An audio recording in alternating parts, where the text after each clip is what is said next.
অসুস্থ সালমান খানের আর আগের মতো শক্তি নেই। যে ভাইজান একসময় নিজের বডি দেখিয়ে একের পর এক সিনেমা হিট করেছেন, যে সালমানের বডির ওপর মহিলা ফ্যানদের আলাদাই একটা ফ্যান্টাসি ছিল, সেই সালমান খান আজ জ্ঞান হারিয়ে ফেলার ভয়ে শুটিং করতে ভয় পাচ্ছেন। 60 ছুঁই সালমানের এখন চোখে মুখে হতাশা। জানেন ঠিক কি ঘটলো? শুটিং সেটে কি তবে সালমান খানের শরীর খারাপ হয়ে গিয়েছিল? দেখুন, এবার বেরিয়ে এলো কঠিন সত্যি।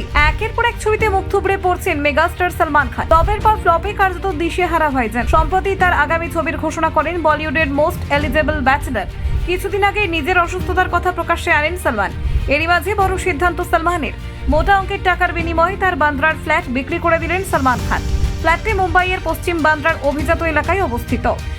সালমান খান অবশ্য বান্দ্রার বিখ্যাত গ্যালাক্সি অ্যাপার্টমেন্টেই থাকেন। তার বাড়ি থেকে ওই ফ্ল্যাটটির দূরত্ব 2.2 কিলোমিটার। তবে এই ফ্ল্যাটটি কেন বিক্রি করলেন সেই বিষয়ে কিছু জানা যায়নি। কিছুদিন আগে সালমান খান জানান যে তিনি ব্রেন অ্যানিউরিজমে আক্রান্ত। এদিন অ্যাকশন মুভি নিয়ে কথা বলার সময় সালমান বলেন যে বয়সের সঙ্গে সঙ্গে অ্যাকশন করা কঠিন হয়ে যাচ্ছে তার জন্য। সালমান বলেন, এটা শারীরিকভাবে কঠিন।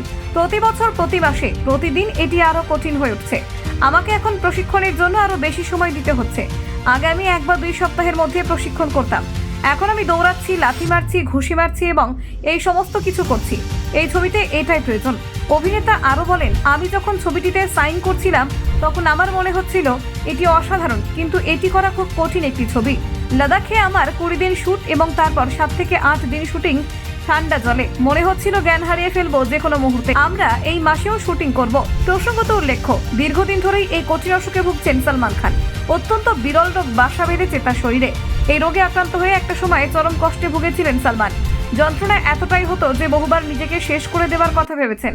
সালমান দীর্ঘদিন ধরে ট্রাইজেমিনাল নিউরোলজিয়া রোগে ভুগছেন।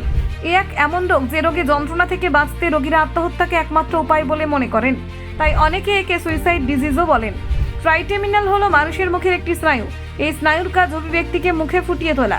যাদের ট্রাইজেমিনাল নিউরোলজিয়া হয় তাদের মাঝে মধ্যেই চোয়াল, গাল, ঠোঁট এবং নাকে প্রবল যন্ত্রণা হতে শুরু করে।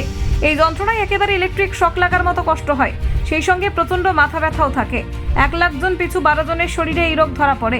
কখনো কখনো এই ব্যথা থেকে ঝাঁকুনি এবং জ্বালা পোড়ার মতো অনুভূতি হয়। থেকেই মুখের এক পাশে প্রচন্ড ব্যথা শুরু হতে থাকে, যার ফলে চিবানো, কথা বলার মতো স্বাভাবিক কাজগুলো এক প্রকার বন্ধ হয়ে যায়। এই ব্যথা কয়েক সেকেন্ড থেকে কয়েক মিনিট পর্যন্ত থাকতে পারে, বারবার ফিরে আসতে পারে একই দিনে। সালমানের কথায় মনে হবে যেন কেউ অনবরত মুখে ঘুষি মেরে চলেছে। সাধারণত এই রোগ 50 বছর বয়সী ব্যক্তিদের বেশি আক্রমণ করে। সালমানের শরীরে এই রোগটি ধরা পড়েছিল 2007 সালে পার্টনার সিনেমার শুটিং এর সময়। সালমান তার এই রোগ সম্পর্কে একটি সাক্ষাৎকারে বলেন, এই রোগে আত্মহত্যার হার সবচেয়ে বেশি। অসহ্য যন্ত্রণা হতো, সেই সব আমি সহ্য করেছি। আমি বুঝতে পেরেছিলাম যে যতই যন্ত্রণা হোক না কেন আমাকে কঠোর পরিশ্রম করে যেতে হবে। ব্যুরো রিপোর্ট, নির্ভীক বার্তা।